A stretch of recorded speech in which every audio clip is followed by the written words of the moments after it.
Hey, Chicago Fire fans, welcome back to Feed the Fire, a Chicago Fire podcast. I'm your host, Nick. We are in episode 47, and we are talking about the Fire's game against Club America in Leagues Cup, a game in which the Fire reverted back to old habits, not having much offense, scrapping by on defense, and ultimately falling late in the game.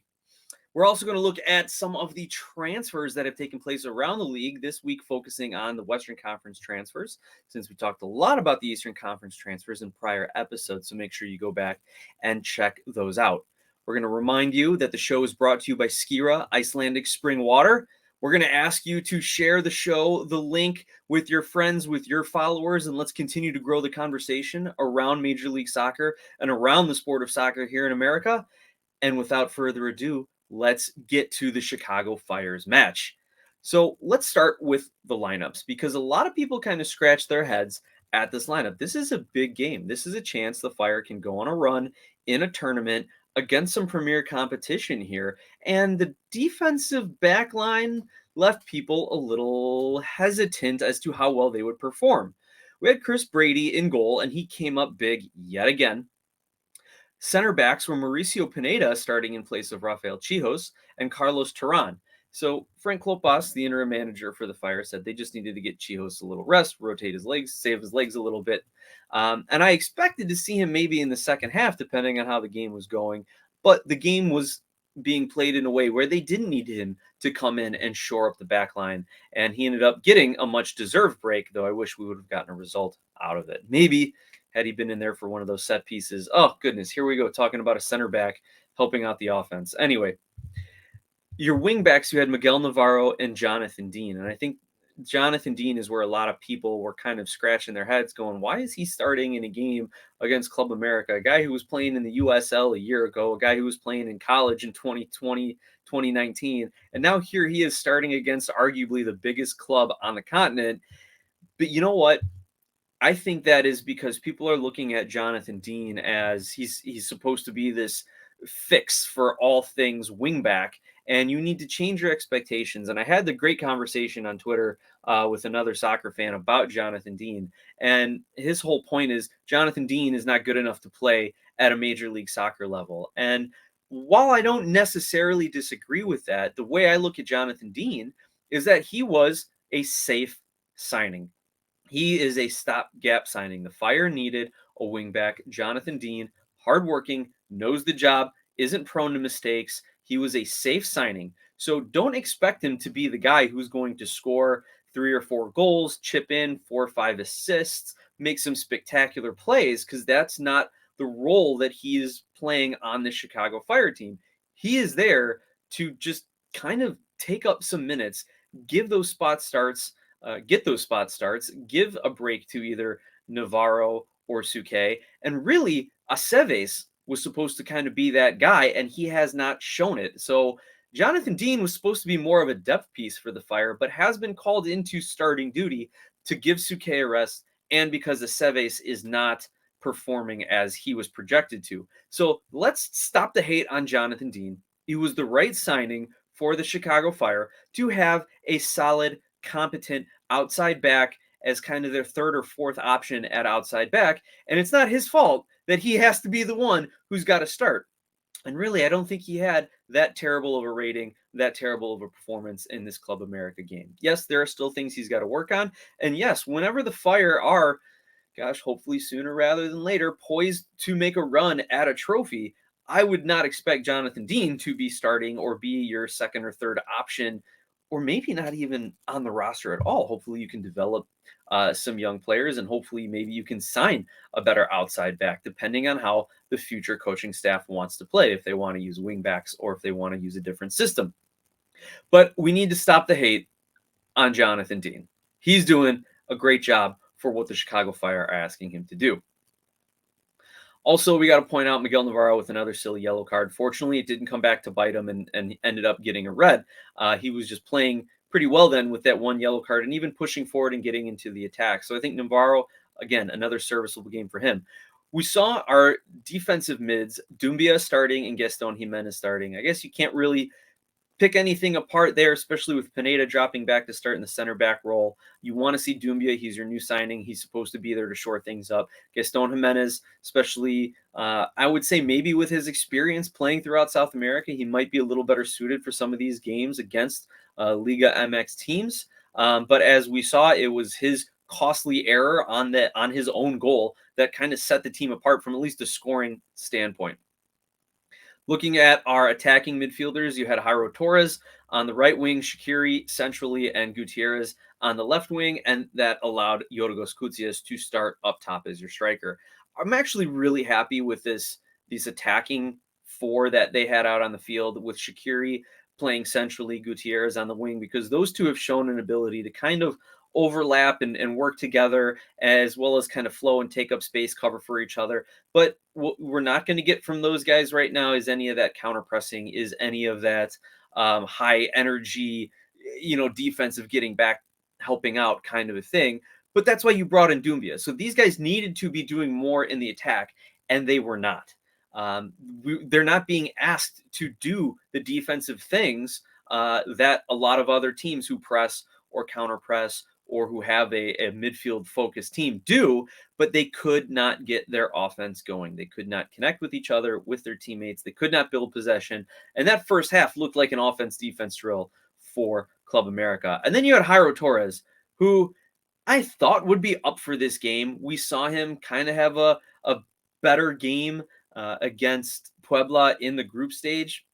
Maybe it's because he wanted to really show himself against Liga MX clubs, or maybe he finally realized that he's underperforming and the fans are turning on him. I think I saw someone put on Twitter that Jairo Torres has more selfies and public appearances around Chicago than he does assists and goals or actual meaningful contributions. So he knows the pressure's on, and he did not meet expectations. I mean, if you want to look at this starting lineup from now to next season, it's possible that you've got four guys who aren't going to be here. Looking at Dean, Navarro, Doumbia, and Torres, right? Possibly Navarro. I know a lot of people love him, but we'll have to look at his salary and all that sort of thing. I don't want to get into that discussion today. Also, I was really happy to see Yorgos Koutsias up front getting the start. The guy runs, the guy works hard, the guy can use that effort to create some things as he develops his technical striking ability. And this was another conversation that was had generally about the strikers. Where was Kai Kamara? Kai Kamara wasn't even on the active roster for the day. I don't know if he picked up a knock or if he just needed some time off. And I think that I'm leaning towards the latter. Resting Chihos, resting Kamara, resting your two older guys in order to make a push for the playoffs in the second half of the season, or maintain your playoff spot. So I'm really glad we got to see Koutsias starting up front. I would have liked to see him get a lot more involved. Obviously, score a goal, have an assist, create a key pass or opportunity, something, but the Chicago Fire's offense just wasn't there. And I think part of that is the Fire came out timid. They were intimidated by Club America.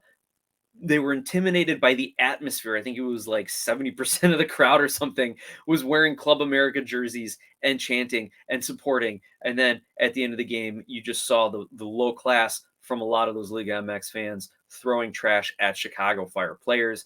We're not going to get into all that. You can watch the replays. You can go and read all of the comments online about it. But just, it's never okay to throw stuff on the field, or especially against a player, right? So we kind of saw that intimidating atmosphere, and the Fire came out timid. I expected the Fire in the second half to really come out with a little bit more confidence, and for moments they did. But again, they could never get that offense going. It could never have any sort of sustained offensive momentum. Same problem that they have had throughout the last several years, creating any sort of opportunity. And then the one just gorgeous sitter of an opportunity, we see Przybylko, who would come in for Koutsias, just completely miss the open net. And a goal like that, or I should say a miss like that, shows me that Przybylko's head is not in it. And really, the more you watch him play, and the way he has played since a few weeks back when he put out that post on Instagram that, well, you need to go someplace that you're wanted. And then Klopas benched him for a game, didn't even have him available. Then he came back, scored a goal. You think, okay, he's just going through the motions at this point. And really, that's what I noticed with his play. He's playing very lazy. He's going through the motions. He's not putting in the extra effort on the pitch. And he's just kind of playing out his contract at this point. And it is doing a complete disservice to this team. Again, you can also add in the fact that nobody knows how to play with two strikers on this club. But regardless, Przybylko, I think, is just mailing it in at this point. Now let's take a look at some of the statistics here. Was it as bad as it looked? And yes, the answer is yes. Club America ended up with 63% possession. The Chicago Fire had 5 shots, none on goal, as opposed to Club America's 14 shots and 3 on goal. The Fire did not block any shots, so their defensive shape was completely not there. Only 396 passes at an 81% passing accuracy. So again, the majority of their passes were in the defensive half of the field. Nothing generating up front. 2 corners, 7 crosses, no offside. So again, no offense, no threats downfield, no winning, getting balls into the corner, winning corner kicks, as we have seen Suke do, Navarro do, Gutierrez do, as we've seen all these guys do, Kutsias. None of that was happening in this game. To their credit, they won 65 duels to Club America's 28. But when you don't have the ball, that's all you have to be doing. And so they at least had a good defensive showing. They did not allow Club America to score early and then have this turn into a blowout or a rout. They were actually playing good one-on-one defense here, even though their shape may have been a little spotty at times. They were not getting into shooting and passing lanes, but their one-on-one play, that is the highlight of this match at the very least. 4 yellow cards, though, for the Fire, as opposed to 1 for Club America, and Club America getting that red. If we look at the shooting chart, man, Club America was just peppering them throughout. Now, let's take a look also at the XG. Let's take a look at the expected goals. Oh, man, guys, don't even go on the MLSsoccer.com and look up the possession intervals, because it is not pleasant. The Chicago Fire did not win 1 5-minute interval of possession in the entire first half, and in fact, only had the majority of possession in a 5-minute interval 4 times. 4 times. So maybe about 20 minutes of that game did they actually have the majority of the possession. I'm looking for the XG. It doesn't show it here on MLSsoccer.com's website, but I imagine when you don't have any shots on goal, you are not going to have a very high XG. And I do remember seeing at halftime, the Chicago Fire's expected goals was 0.03. That means that of all the offensive opportunities they had in that first half, 3% likelihood that they were going to score a goal. So again, the same issues plaguing the Chicago Fire. You have these moments where they can come out and they can beat Minnesota, where they can beat Puebla, where they can have these flashes, or they can, if you look back earlier on in the season when they were scoring 3 goals, even though they were allowing 3 goals also in some of those matches. But this is who the Fire are. This is who the Fire are. Desperate defending and a complete lack of offense. Now, let's wrap up this League's Cup. We'll take a quick look at the bracket and see what could have been for the Fire, because had they beat Club America somehow, they would have gone on to play Nashville. Had they won that game, they'd take on the winner of Toluca and Minnesota. And again, I doubt they would have beaten Nashville, and I doubt they would have beaten Toluca and Minnesota in another one of those, or Minnesota in another one of those matchups, right? But again, it's not like it was the most difficult path for them. They could have made a run, but it seemed like they were looking more towards the regular season, resting up some of their legs, and really not having much of a tactical plan. It seemed like they took it easy this week, and they were just kind of, hey, maybe they didn't do the U.S. Open Cup thing where they're just playing second stringers, academy kids, and bench players, but they definitely did not take it seriously from a training and tactical approach. Now, in that region of the bracket, like I said, you have Toluca and Minnesota playing each other, Club America and Nashville. If you want to look at the top left of the bracket here, this should be a great game. LAFC and RSL are in one round of 16, and then Tigres and Monterrey in another round of 16.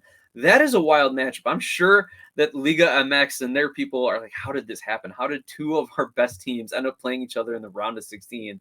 That's really lucky for LAFC or RSL or for anyone else on that half of the bracket from an MLS perspective that you got Tigres and Monterrey knocking one of each other out to get into the quarterfinals there.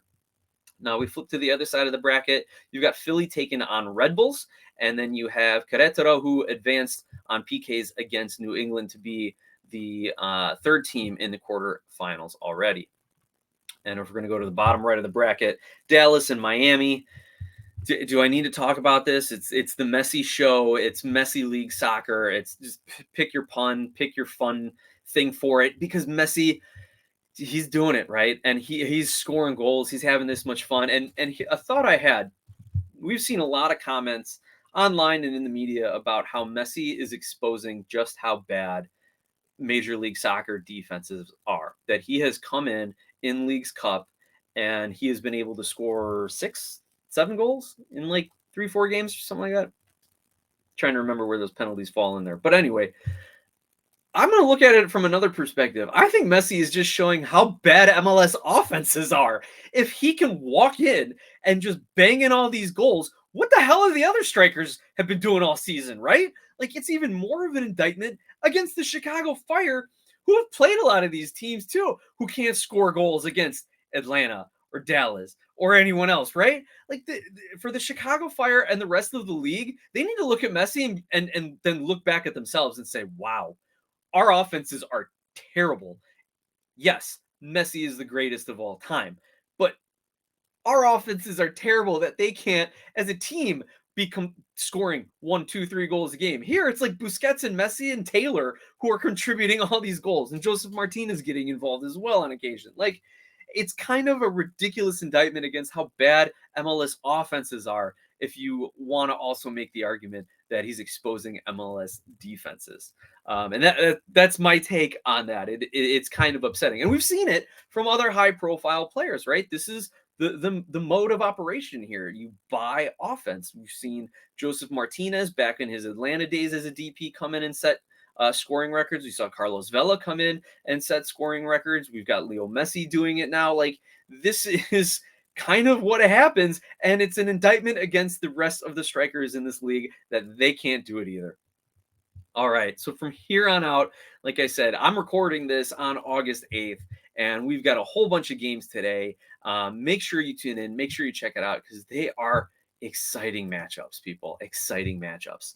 And with that, we're going to take our halftime break here on the show. I'm going to introduce to you our good friend and featured guest, John Donovan. He's going to give you all his takes on this Club America Chicago Fire match.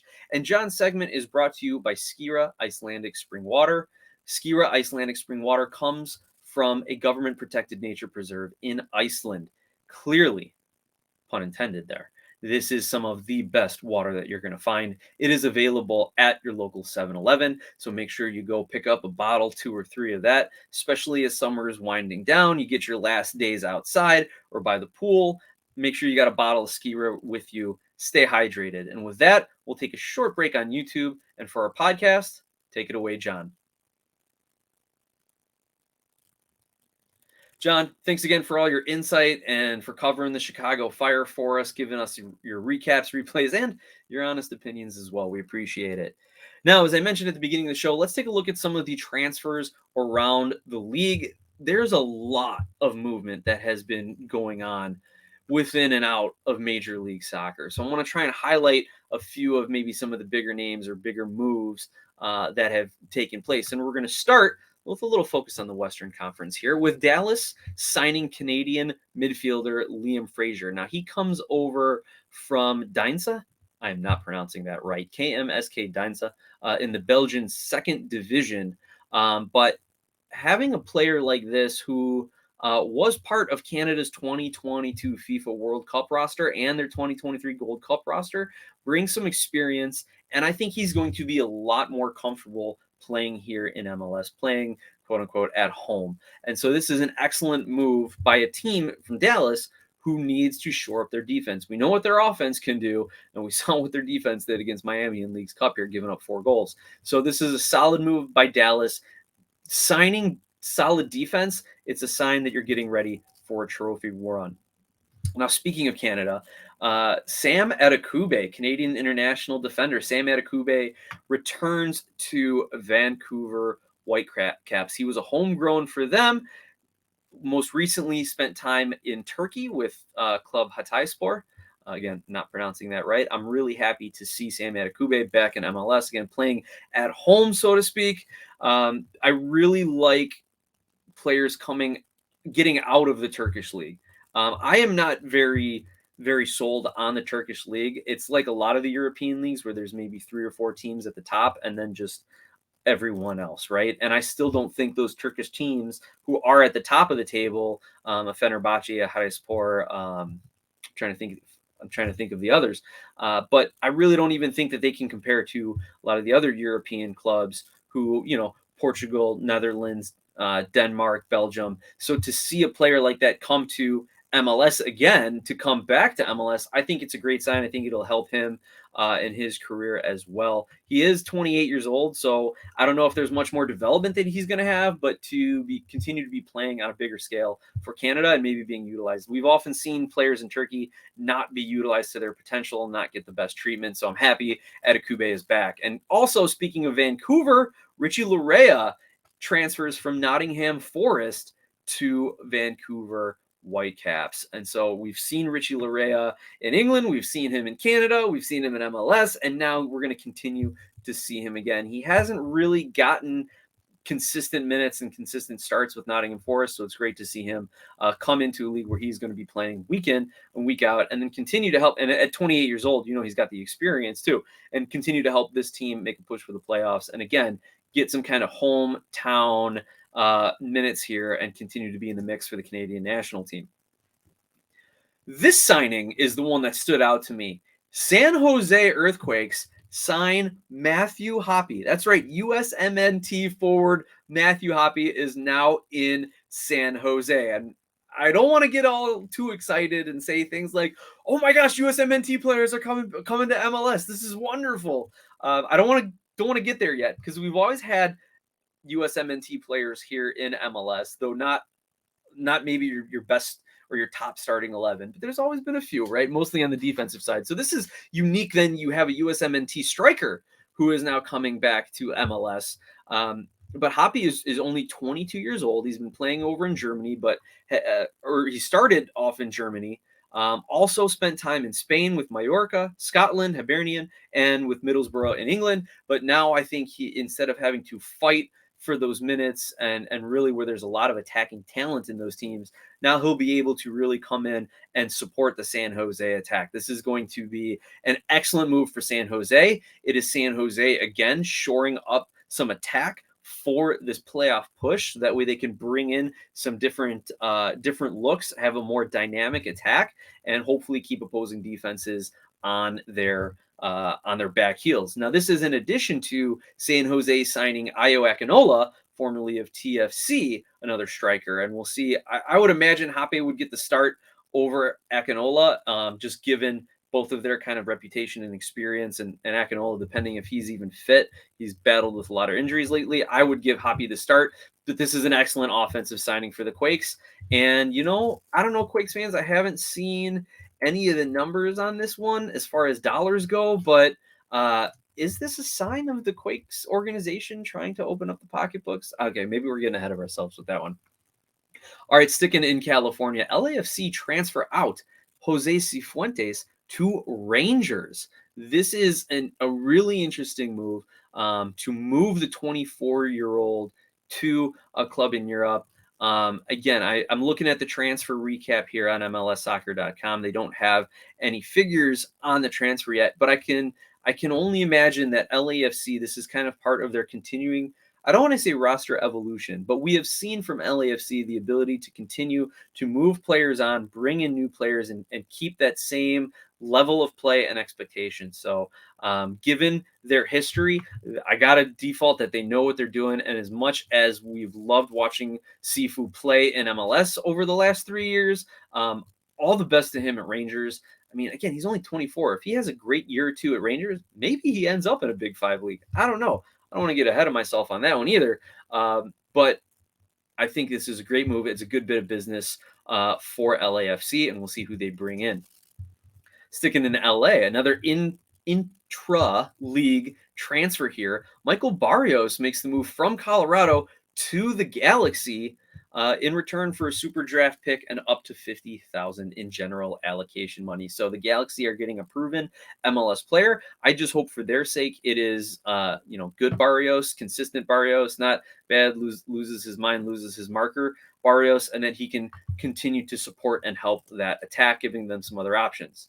Also within MLS, Jan Gregus returns to Minnesota from Nashville SC. Nashville is going to get $75,000 in GAM and a super draft pick. So Jan Gregus, 32 years old, and that's kind of what you're seeing. I don't expect him to be starting for Minnesota right away. I would expect this to be a depth move for the playoffs. But hey, who knows? The guy knows the league. He knows the organization. Adrian Heath, their manager, I'm sure trusts him in many, if not all situations on the pitch. So maybe he does get some starts. But to me, this looks like a move shoring up defense, getting ready for a playoff push.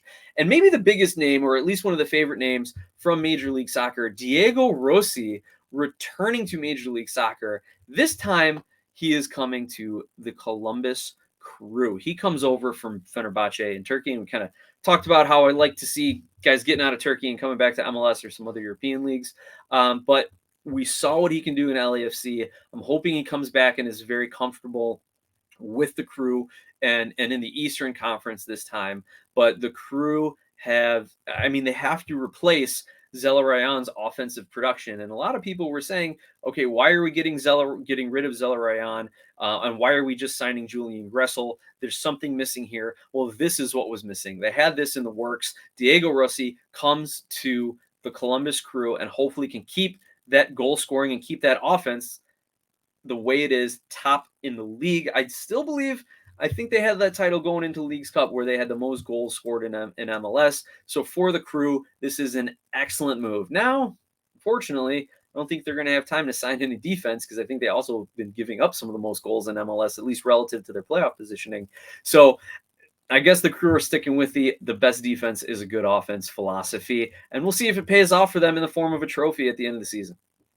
Well, with that, Fire fans, Major League Soccer fans, we're going to wrap up today's episode. I would be remiss if I didn't send condolences to the U.S. women's national team for their round of 16 loss to Sweden. This is the earliest the U.S. women have ever bowed out of the Women's World Cup. So there's your little bit of trivia there. They ended up losing 5-4 in penalty kicks to Sweden. So whatever narrative that anyone out there wanted to put out there, they're not focused on soccer anymore. They're getting too old. The coach didn't know what he was doing. There was no integration of players.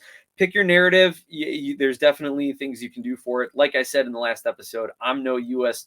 women's expert. I'm just super bummed that a team as talented with the history and with, the expectations of this women's club, because now they're opening themselves up to all sorts of unfair criticism from all the off the field stuff that's been going on. They definitely deserve all the on the field criticism for their underperformances, coaching down to the players, right?